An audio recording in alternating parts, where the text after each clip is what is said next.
This first National Economic Conference of South Sudan that will run through to the 8th of September 2023.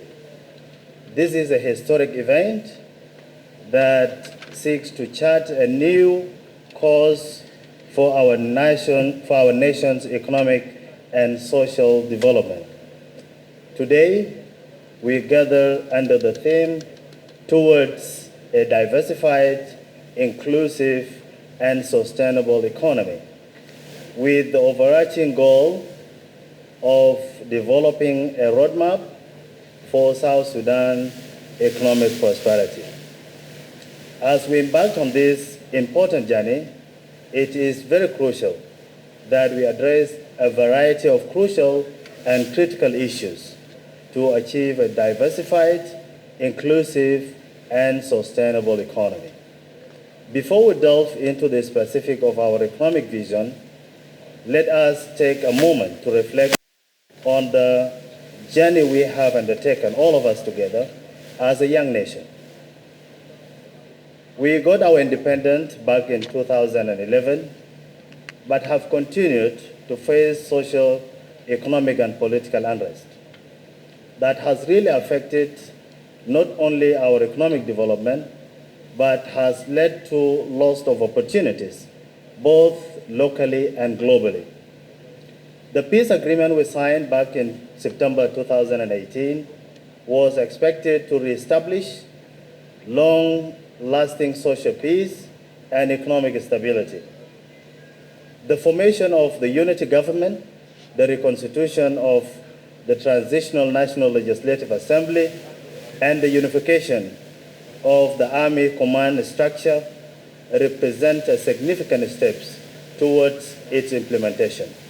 Broadly, our country, South Sudan, has made remarkable strides since gaining independence. Despite the hurdles and the difficulties of COVID-19, pandemic, locust invasion, falling of oil prices, and the consecutive 3 years of flood or extensive flood, and even the war now in Eastern Europe, the government managed to overcome and stood firm, strategically planned for both short and long-term recoveries. Our nation has vast natural resources, from fertile land, youthful and dynamic population, and oil reserves that are estimated to be 3.5 billion barrels, making it the third largest reserve in sub-Saharan Africa. And almost 90% of oil and gas reserves remains untapped, and that is a fact. We are also a land of great abundance. People know all over the world, with variety of minerals, precious minerals, from gold to copper to diamond to uranium, and you name it, to a rich livestock. Despite these immense natural resources, we have been naturally and politically sometimes made economically and financially constrained. Yes, from 2013 we have had the political and economic, even social instabilities. But the government, under the leadership of His Excellency the President, Salva Kiir Mayardit, tried its best to stabilize these two sectors, the security sector and the political stability. And I want to tell the world that we are ready, as the people and the government of this country, to be supported and receive not only cooperation, but resources and diplomatic support to develop and prosper, not sanctions.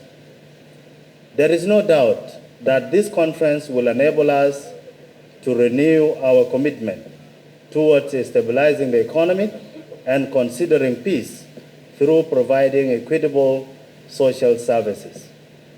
Let us seize this opportunity that has been availed by this conference to focus on areas of economic transformation with economic diversification ranking high on the scale of preference. We must expand to agriculture to a commercial level, not only to ensure food security, but also to generate income for our farmers and surplus for export. Priority in agriculture must also include smallholders farmers, productivity, and access to markets, as well as enhancing distribution systems to minimize post-harvest losses. In that regard, the government takes responsibility to revamp existing agricultural schemes, such as the Awil Rice Scheme, Reng Mechanized Agriculture, Jebel Ladu Dura Scheme, and Zara Agro Complex and Mangala Sugar Scheme, among other programs, to maximize their impact and reach. We will cooperate through public-private partnership to realize quick results. Let us revitalize and expand so that we create jobs for our population and balance our trade with the neighboring countries, the region, and even in the world. We can trade all over because we have a variety of products. Today I have an honor to announce the establishment of South Sudan Agricultural and Irrigation Company that will shoulder the task of fostering agriculture and enhance the country production capacity. This company, together with the Ministry of Agriculture and Food Security and the Agricultural Bank of South Sudan, will work together to foster this sector. And this is a determination and a directive from the President, His Excellency Salva Kiir Mayardit. Moreover, the government will continue to regulate the mining sector and open doors for multinational cooperation to invest in this sector. I also have an honor to launch South Sudan Minerals Development Corporation. This entity will partner with interested partners to explore, trade, and support the development of mineral sector, together with Ministry of Mining and other relevant institutions. Dear comrades and delegates, our tax system requires a special attention to support the national budget and also expedite and increase our GDP. It has long been neglected or insufficiently transformed or even partially actually supported. Tax exemption, tax evasion, insufficient collection, smuggling. This has been some of the major challenges in non-oil revenues sector. We should not be satisfied with the little money we collect from our non-oil. We must invest in modernize our tax collection system, expand its base, improve in its management, and encourage transparency and accountability in this sector. This will not only increase government revenues, but will also build public trust and confidence in our economic governance, which is part of our public financial management reforms agenda we are undertaking as a government. Youth employment is another critical component of our economic diversification agenda. We must create opportunities for our young entrepreneurs to access capital for startups, fostering innovation and creativity, because we believe we have creative youth that actually lack capital in this country. And that is why we have taken it as a role and part of our transformational agenda to direct all our banks to access or give capital to our entrepreneurs so that we support their growth and development. In the context of economic transformation, or diversification rather, empowering women plays a vital role. Women participation in economic transformation is not just a moral imperative, but a pragmatic one. Women constitute a substantial portion of our population, and their active involvement in economy is essential for our nation's growth. We must create opportunities for women to access education, skills and training, capital for their entrepreneurial activities. This is so much important, and I'm so much determined to support them. Breaking down gender barriers will also unlock a wealth of talents and potentials that can drive innovation and economic progress. Dear compatriots, delegates, and ladies and gentlemen, the government will encourage local businesses and facilitate them to embark on manufacturing. As I promised you in my reception speech, I'm not only supporting agriculture and youth, but I'm working for long-term manufacturing in the manufacturing sector. So the exhibition you will find out, of this hall, is one of the initiatives to showcase our talents in manufacturing. There are a lot of products that are not promoted in this country, and I have taken it as a responsibility to promote manufacturing and promote the smallholders producers. Additionally, we should expand our vocational training centers to train a skilled workforce that will support our growing industrial sector.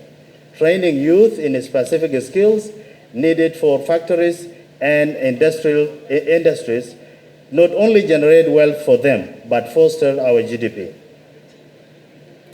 Economic stability is a fundamental prerequisite for development. We must strengthen our macroeconomic fundamentals, including fiscal discipline and monetary policy. We must invest in infrastructure, energy, and transportation to create an environment that is conducive to business growth, connecting producers to consumers, and furthermore, we must promote a stable and predictable regulatory framework that attracts domestic and foreign direct investment. This is so much important if we are moving towards transformation. Sustainability is not just an environmental concern. It is an economic imperative, and we have a duty to protect our natural resources for future generations.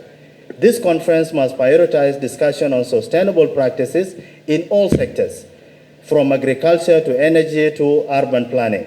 Sustainability also involves addressing the effect of climate change, which threaten our agricultural productivity and water resources. And you may have seen, this year we have not witnessed a lot of rainfall as previous years. This is part of what we have to struggle to introduce irrigated kind of agriculture so that we have food security.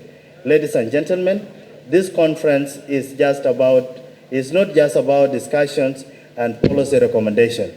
It is about taking actions. We must commit ourselves to implementing the strategies and policies that will emerge from this conference. We must work together across all sectors with our international partners to turn our economic vision into a reality. Let me announce through this conference that His Excellency the President has directed the Minister of Finance to initiate economic transformational agenda. That is why we are here today. As we embark on this journey towards a diversified, inclusive, and sustainable economy, let us remember that future of South Sudan is in our hands. Together, we will forge a path towards economic prosperity and a brighter future for South Sudan. In conclusion, I extend my heartfelt gratitude to all participants across the nation and globally, to our experts, our partners, who have joined hands with us in this endeavor, especially to UNDP, to World Bank, to IMF, to African Development Bank, University of Juba, Ebony Center, for their immense support and contributions. A special thanks and appreciation to our special guest, Dr. Mohammed Ahmed Miat, the Minister of Finance of the Arab Republic of Egypt, who, despite his busy schedule, took it upon himself to travel all over from Egypt, taking a long connection through Turkey to arrive to South Sudan this morning at 7:30. Your Excellency, you are welcome to South Sudan. And when you were speaking English, I connected to a story that happened to me personally back in 2004. I was in Egypt. I was actually under treatment, and I paid a fee in a hospital. Malaysia will take time a little bit. وبعد ما دفعت الرسوم الكاشير اداني رصيد وقال لي اكتب استلمت الاصل. instead انا كتبت استلمت الاصل وخطيت ضم عليه. فقال لي ايه ده يا سمارة، ما تقول لي انت مصري من اسوان. فقلت له انا ما مصري من اسوان، انا من جنوب السودان لكن بتحدث العربيه الفصحى، فانت بتتكلم الانجليزيه الفصحى برضه. وبقول لك شكرا جزيلا، انت من هنا ونحن اخوات.